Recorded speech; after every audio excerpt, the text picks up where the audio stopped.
Hello, everybody. Welcome back to Astral Jewels. And we're going to do a review of the planets for February.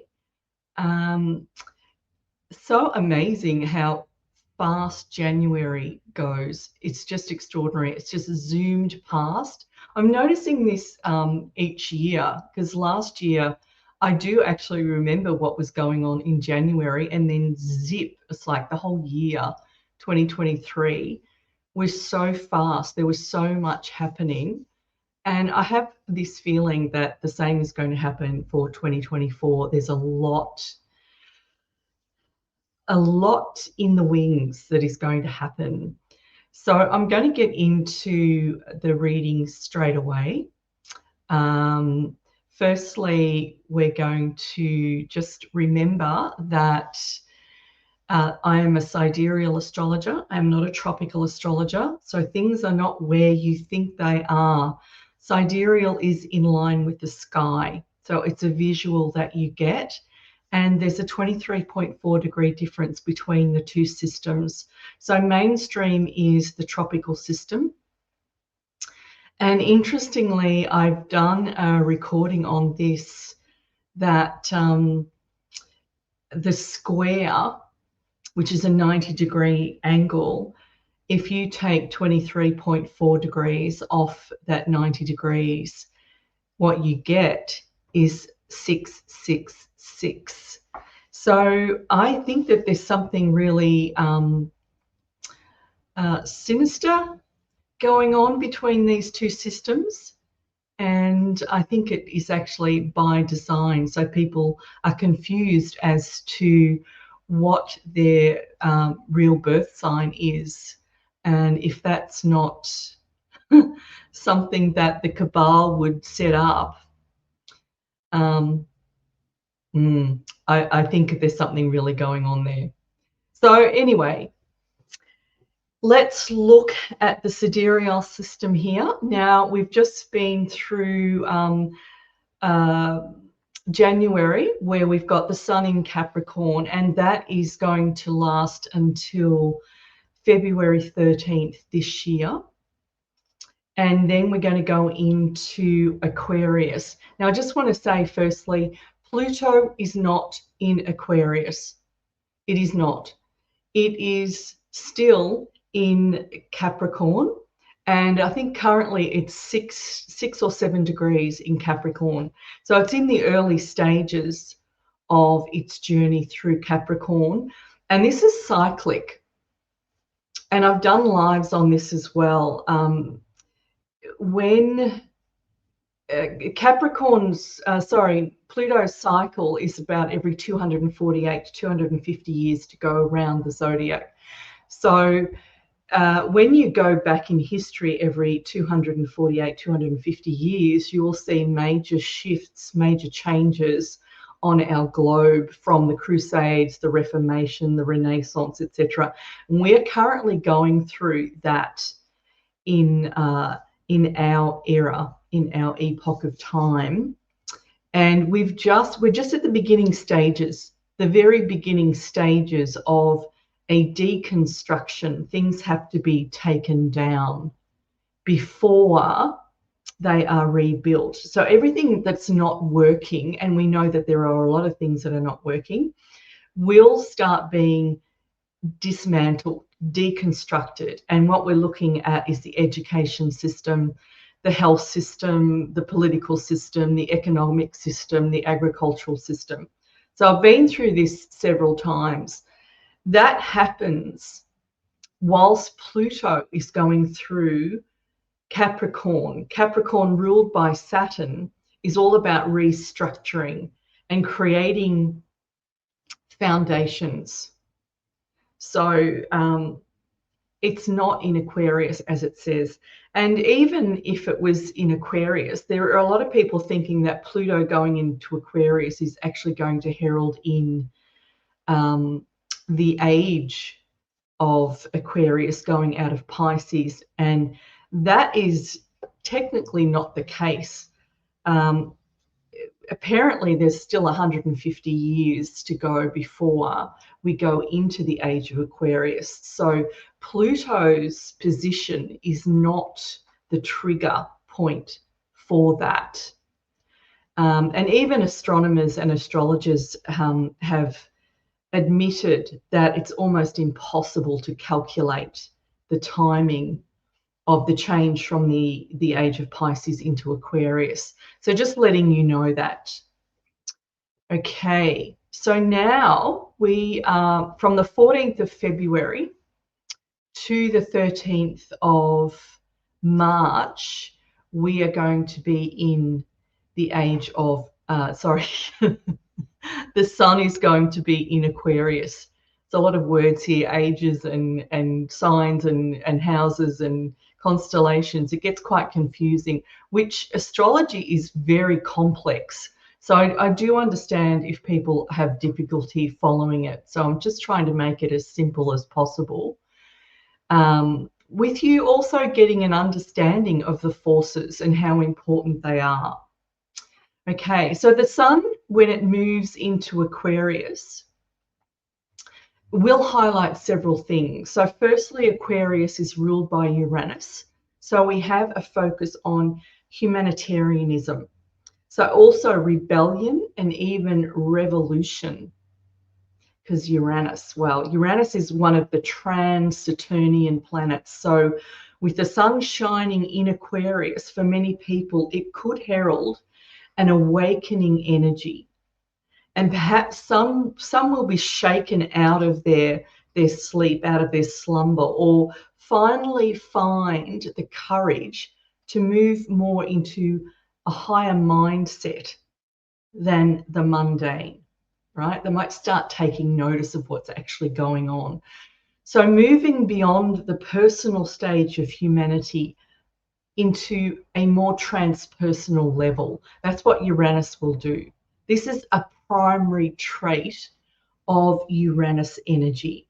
And bear in mind that Uranus energy can be quite shocking and things can happen quickly and without warning. So just be prepared for that. Now, secondly, Aquarius is the ruler of the 11th house, and that refers to friends, acquaintances, communities, and groups. And those acquaintances can also involve family members who are not intimately close to you, including brothers and sisters. So with the sun shining in Aquarius, you can expect sudden changes to do with relationships. And remember, we have Saturn currently transiting Aquarius. So lessons to do with friends and acquaintances will continue. So you may shift out of your existing community and into another. You may leave one group for another. This is likely to happen. So with the sun shining in there, it's likely to be a heightened sense of occurrences in Aquarian things and things to do with communities and groups. Where you are placed socially is likely to be highlighted. So, if you're having difficulty with your placement in your social circle, then this is going to be a period where you might finally make that decision and start changing the friends that you're around.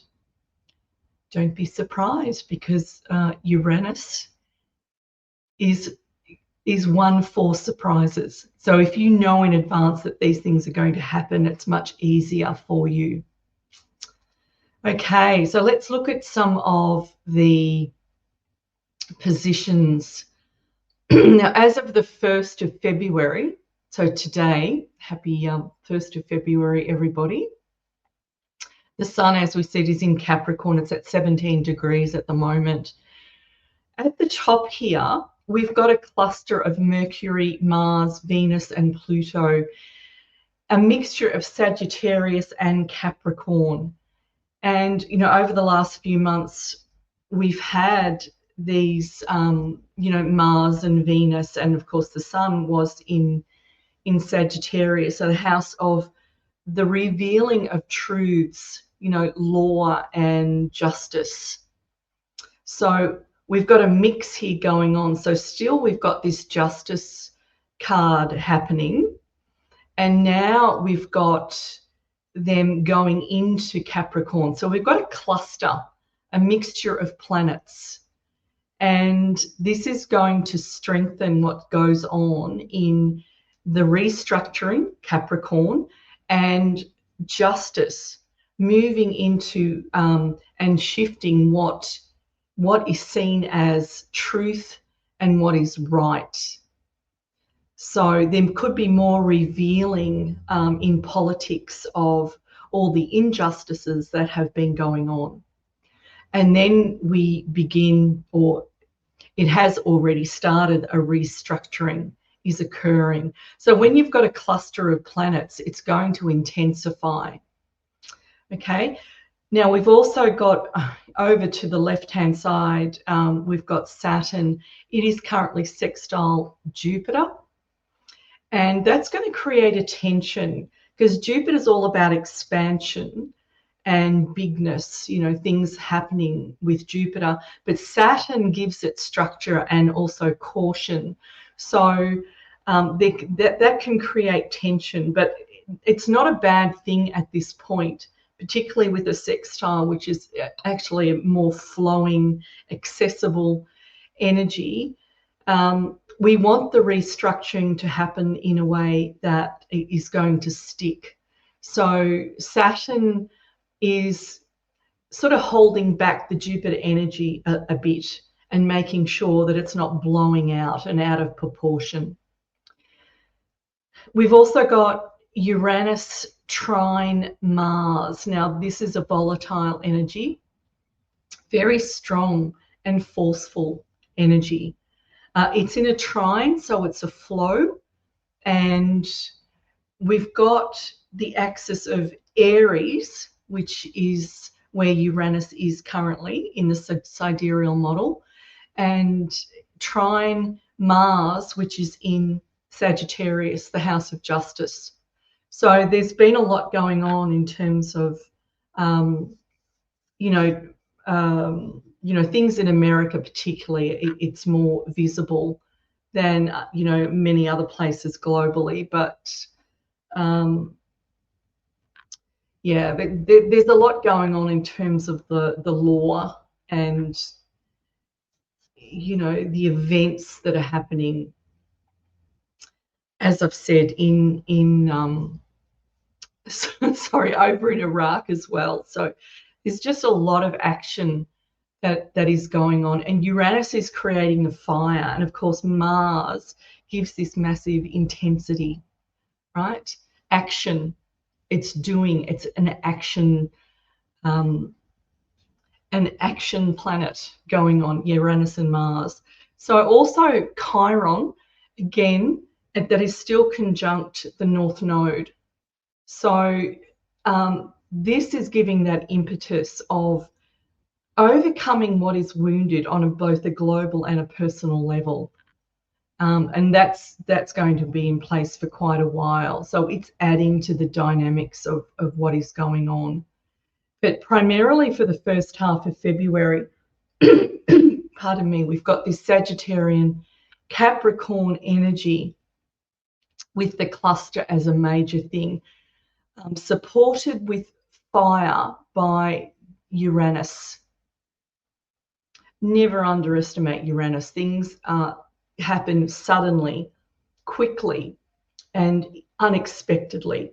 So it's hard to predict what is going on. And that makes sense when, you know, we're looking at, you know, waiting for things to happen globally.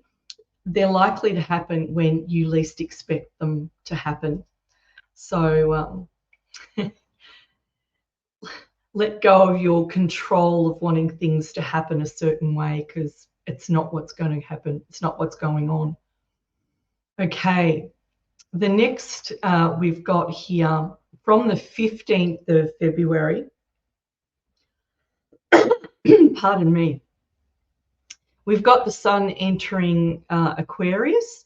We've also got Mars and Pluto in an exact conjunction.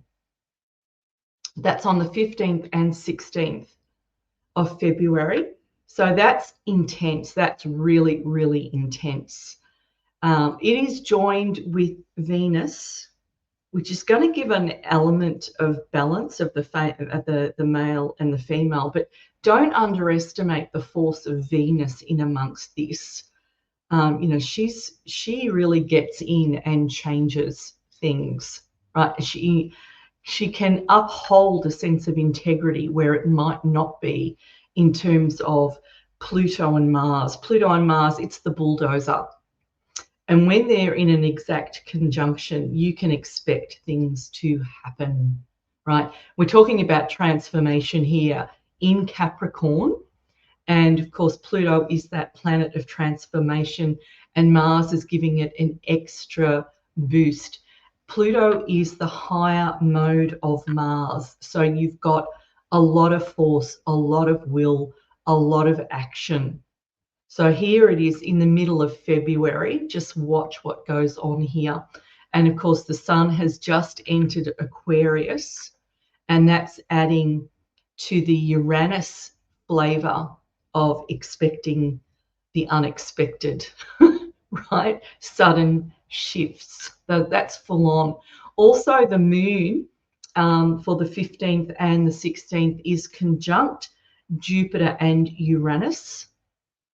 And it goes trine Mars and Pluto, and that's by association of the cluster in March. You know, it's going to continue into March. So the moon is highlighting, it's like it's shining a light on it. So again, it's giving some voltage, some high energy to what's going on. So I'm just, you know, bear in mind, mark it on the calendar, what's going to happen around the 15th and 16th or the middle of February. So Mercury joins the sun from 16th, and they stay conjunct and join Saturn in a cluster with an exact conjunction on the 18th of February, and the cluster stays in place and into March. Jupiter is trine Venus and squares the sun by the 20th for the remainder of the month. So there's a fair bit of movement that's actually going on in February. So what else can we add to this? We've got the full moon on the 24th of February, and Uranus and Jupiter are in conjunction at that time as well.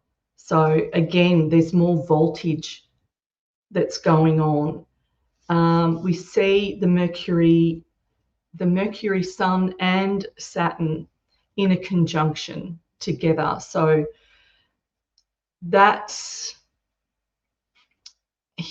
yeah, the Jupiter Uranus is just adding buoyancy to this Uranus force. So it's something to watch out for.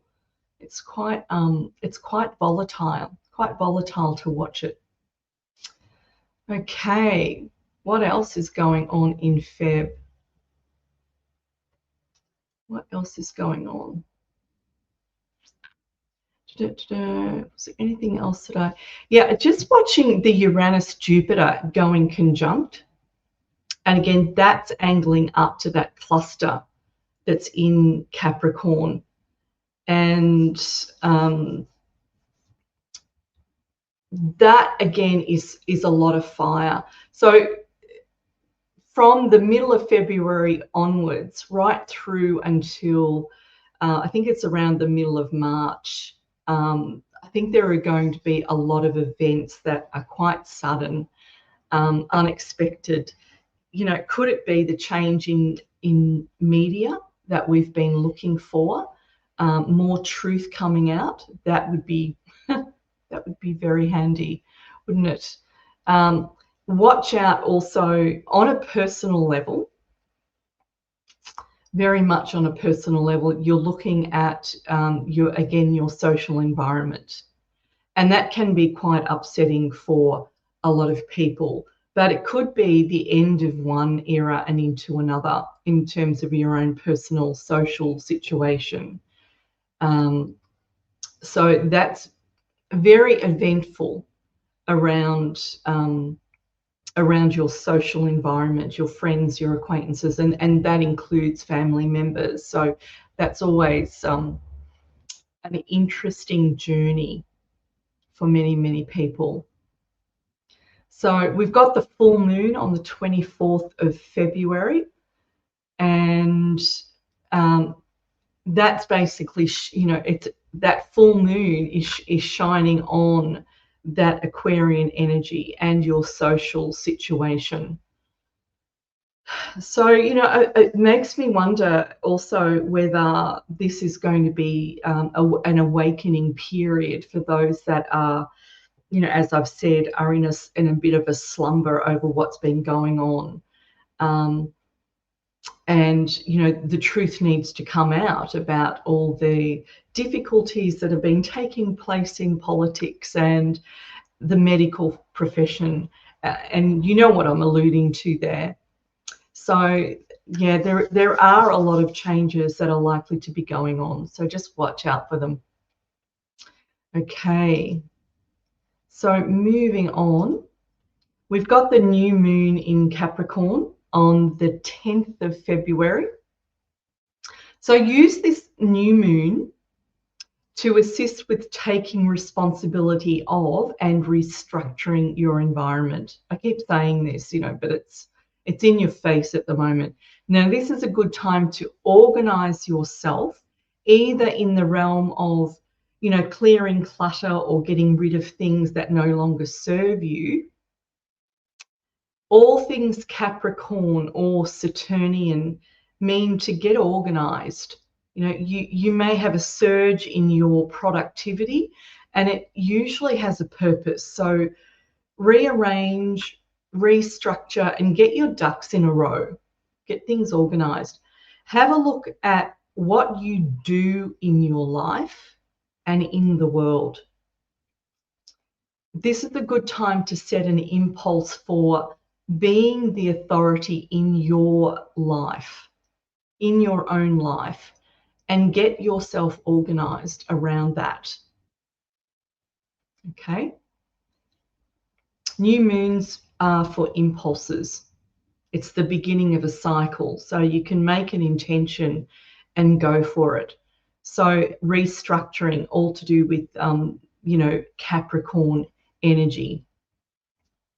Rearrange and restructure and become the authority of your own life. Okay, and the full moon in Aquarius. Now, this will highlight where you stand within a group setting and you as the individual. And as the new moon in Feb was highlighting a restructuring and tidying up of your place in the world and what you do in the world, the full moon is showing you where you are placed within the community and the environment you are in.